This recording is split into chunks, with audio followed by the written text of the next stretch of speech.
Adam Silver needs to remove this commissioner. She is not doing her job. Embarrassment at a whole nother level. You're the commissioner. Only going to be asked about expansion. They were not going to be, tough questions. Anybody have a comment on this? Is anybody there at the office? We couldn't get a hold of anybody.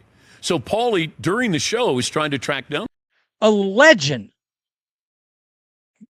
What? We can at least they know they're getting questions that maybe they don't get anyplace else.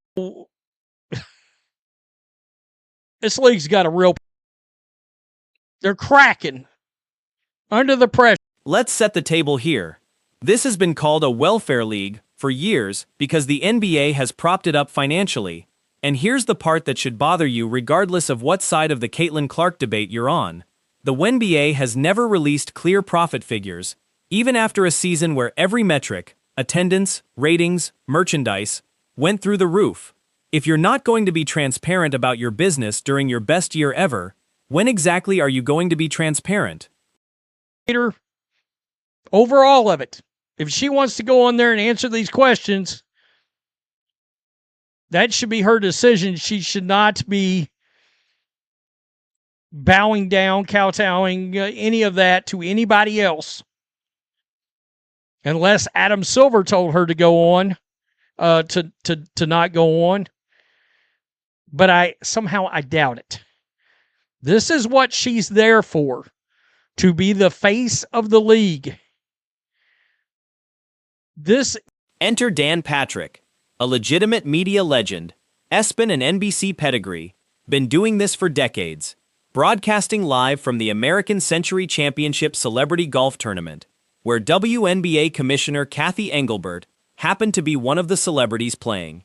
That's about as perfect an opportunity for an actual sit-down interview as you could script, and it should have been an easy win for the league.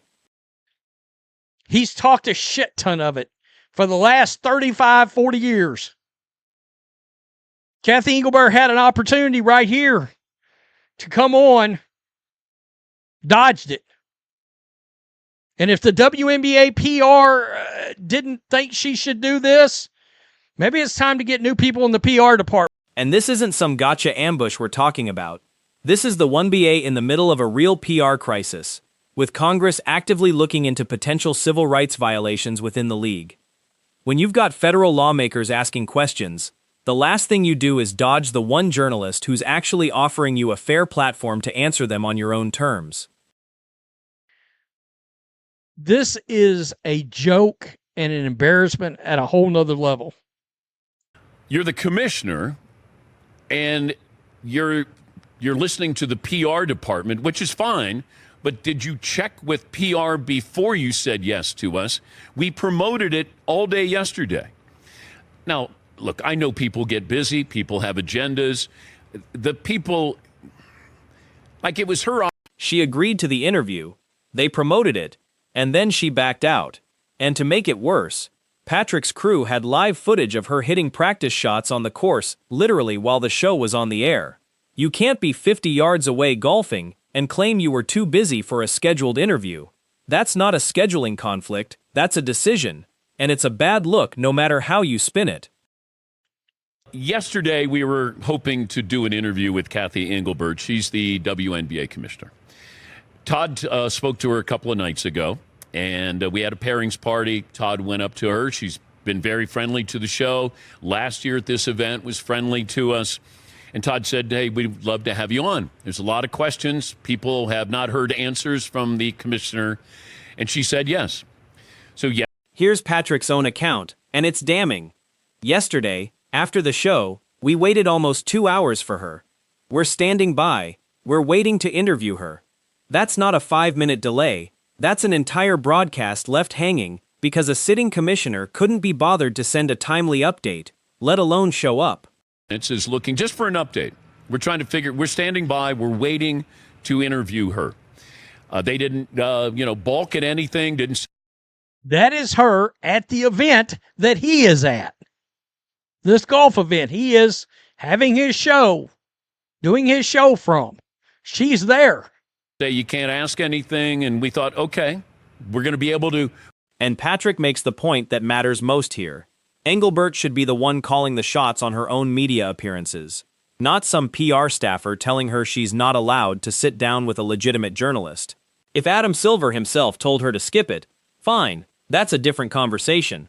But getting overruled by your own communications department when you're supposed to be the face of the league is genuinely embarrassing.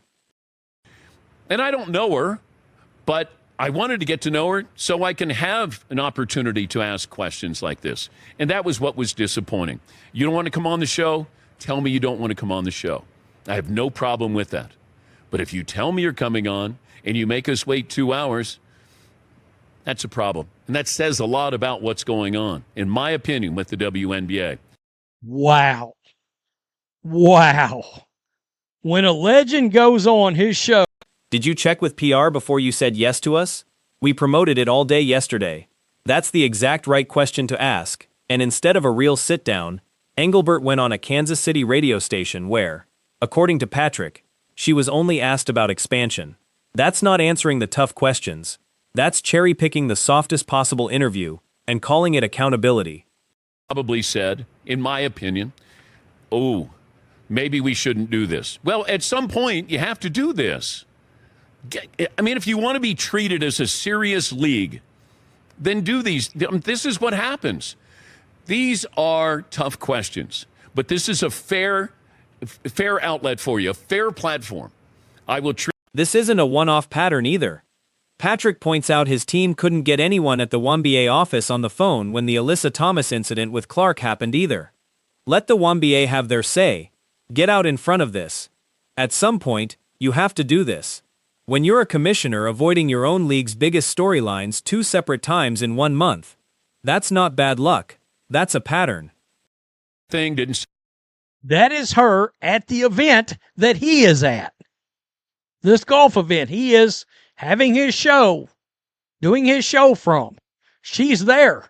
Say you can't ask anything, and we thought, okay, we're going to be able to finally ask questions about Caitlin Clark, the WNBA expansion, a lot of different things. And we waited and we waited and we waited. And then we got word, Todd did. And Patrick draws the exact right comparison here. He's had Rob Manfred and Adam Silver on his show, commissioners of massive leagues who show up and answer hard questions, because that's the job.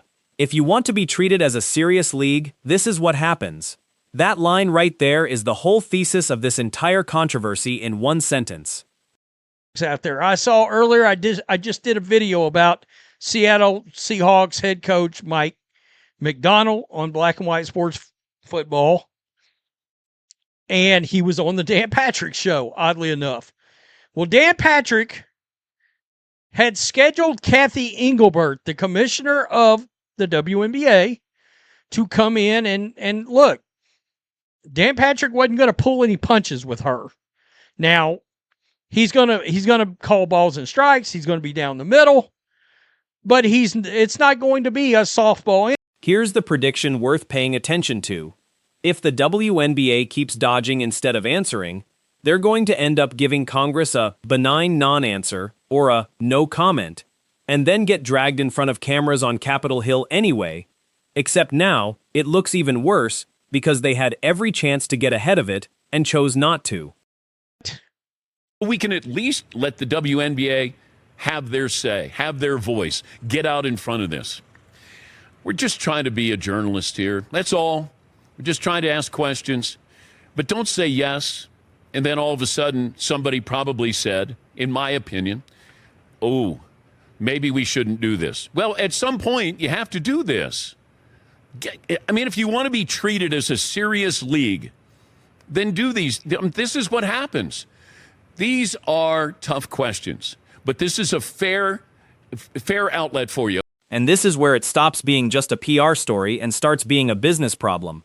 Real fans are saying, on the record, that they're done watching regardless of whether Clark's even in the lineup, until there's real change at the top, Stephanie White included. Networks paid real money for guaranteed viewership numbers, and every fan who checks out because leadership won't answer basic questions is a number the league has to explain to its broadcast partners eventually. Everybody at the WNBA office, Dan Patrick, a legend. What? We can at least let the WNBA have their say, have their voice, get out in front of this. We're just trying to be a journalist here. That's all. We're just trying to ask questions. But don't say yes, and then all of a sudden somebody probably said, in my opinion, oh, maybe we shouldn't do this. Well, at some point, you have to do this. This is a disaster. A PR disaster. They're cowards. Strong word, but look at the full picture. You've got the commissioner dodging a scheduled interview, and separately, Fever COO Amber Cox going after Clark fans online, which by any standard is an unprofessional look for a senior executive. When your own leadership is more reactive to social media than to the actual questions piling up around your league, that's the real story here. Wow. Wow. When a legend goes on his show, his radio show too, by the way, not just as it's simulcast or whatever, but I don't know where Dan Patrick's show is now on radio. It used to be on